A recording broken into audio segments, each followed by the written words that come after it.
Hello my dear student, कैसे हैं आप लोग। आई होप आप लोग सब अच्छे से होंगे।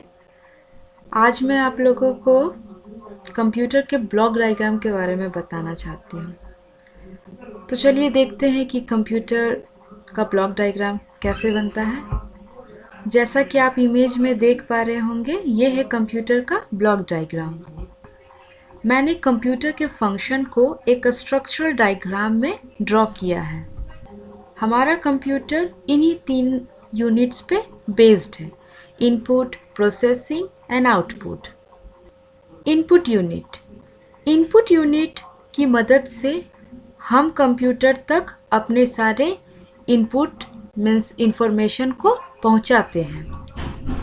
इनपुट यूनिट के एग्जाम्पल है mouse, keyboard, scanner, joystick.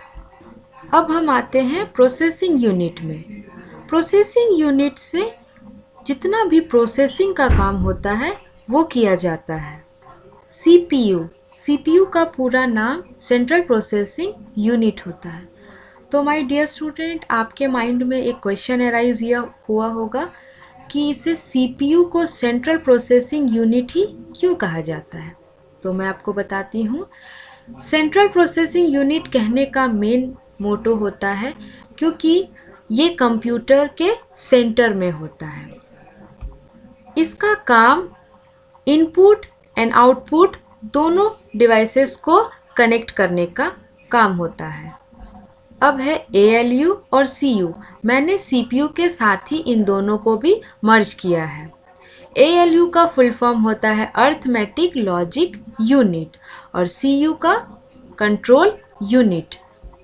ALU का फंक्शन है अर्थमेटिक एंड लॉजिकल ऑपरेशन को परफॉर्म करना। कंट्रोल यूनिट का फंक्शन है सभी को कंट्रोल करना। अब नीचे आते हैं MU मीन्स मेमोरी यूनिट। एक चीज़ आप समझ में आपको आ रहा होगा कि ये जो मैंने एरो ड्रॉ किया है ये क्यों है। क्योंकि CPU के थ्रू जो हम इंफॉर्मेशन होता है वो कहाँ पे स्टोर होता है, मेमोरी में।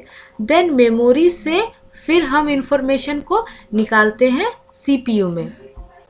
जब हम इनपुट डिवाइस की मदद से कोई भी इनपुट कंप्यूटर में डालते हैं तो CPU उसे प्रोसेस करता है और जब हम इनपुट डालते हैं तो वो इनपुट डेटा के फॉर्म में होता है और वो मेमोरी यूनिट में जाके स्टोर होता है।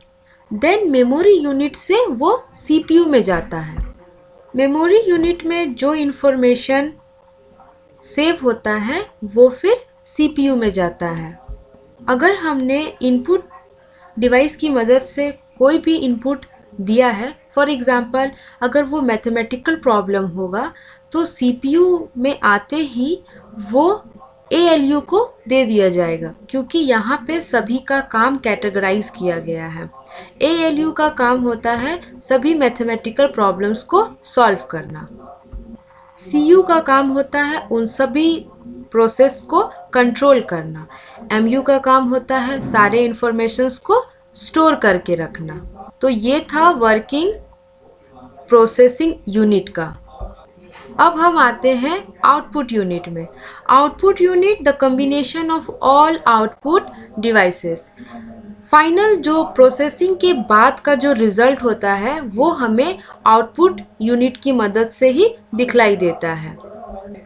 हम इन सभी प्रोसेस को एक एग्जाम्पल से समझते हैं। फॉर एग्जाम्पल आपको कोई म्यूज़िक सुनने का मन कर रहा है तो आपने कोई सॉन्ग टाइप किया तो वो हो गया इनपुट। उसके बाद जैसे ही आपने सर्च किया वो हो गया प्रोसेस। सर्च करने के बाद वो जाएगा आउटपुट में। तो सॉन्ग प्ले कैसे होगा, स्पीकर की मदद से। तो ये हो गया आपका पूरा working process of computer. Example number 2, आपने कोई मैथमेटिकल प्रॉब्लम लिया लाइक 2 + 2। तो ये हो गया आपका इनपुट और इनपुट जैसे आपने सिस्टम में डाला उसके बाद वो गया प्रोसेसिंग डिवाइस के पास। देन जैसे ही आपने इस इनपुट को डाला, तो वैसे ही ये ALU को मिल गया, क्योंकि ये जो मैथमेटिकल प्रॉब्लम है वो डिपार्टमेंट है ALU का। देन ALU ने उसे क्या किया, सॉल्व किया। सॉल्व करते ही ये चला गया आउटपुट के पास। आउटपुट कौन देता है, हमारा मॉनिटर, तो मिल गया मॉनिटर को। तो ये था complete function of input, processing and output unit का। So my dear student, I hope आपको ये वीडियो अच्छे से समझ में आया होगा। अगर आपको हमारा वीडियो अच्छा लगा हो तो आप प्लीज़ इसे लाइक एंड सब्सक्राइब करना ना भूलें। That's all for today, thank you.